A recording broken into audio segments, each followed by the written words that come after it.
Madilog adalah karya besar Tan Malaka yang ditulis pada masa pendudukan Jepang.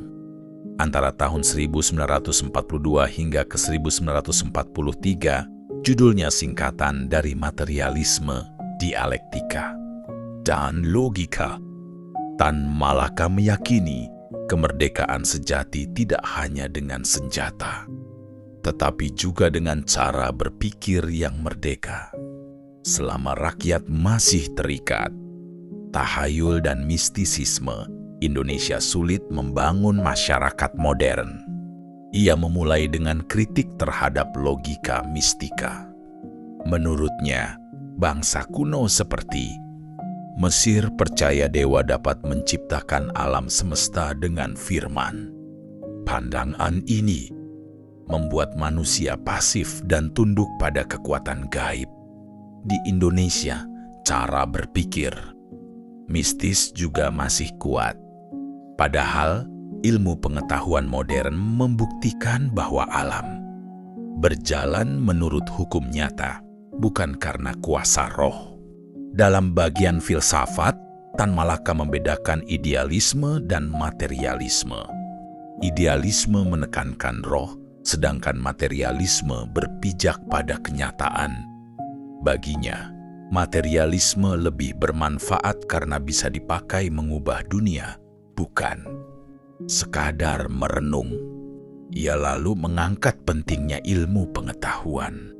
Sains lahir dari pengamatan dan percobaan. Teori evolusi Darwin, hukum kekekalan energi, serta perkembangan fisika dan kimia adalah contoh nyata. Tan Malaka menekankan bahwa bangsa Indonesia wajib menguasai sains agar dapat maju, bukan sekadar bergantung pada tradisi dan dogma. Dialektika kemudian dijelaskan sebagai hukum perubahan.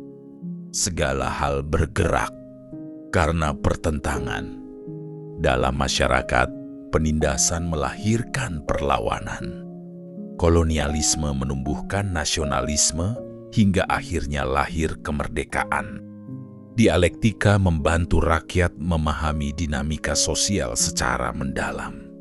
Logika menjadi pelengkap.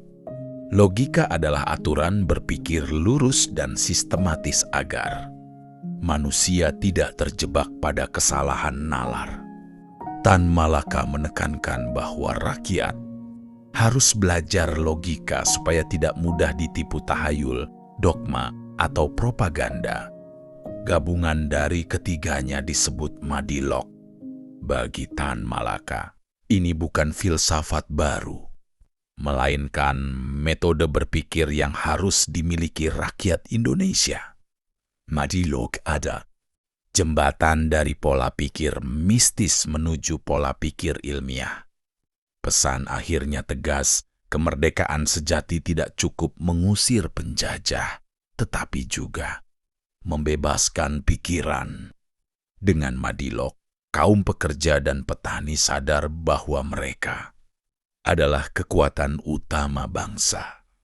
Hanya dengan berpikir ilmiah, kritis, dan rasional, Indonesia bisa berdiri sebagai negara merdeka yang kokoh. Madilog adalah seruan revolusioner, ajakan meninggalkan cara lama dan menapaki jalan berpikir ilmiah demi masa depan Indonesia yang bebas, adil, dan maju.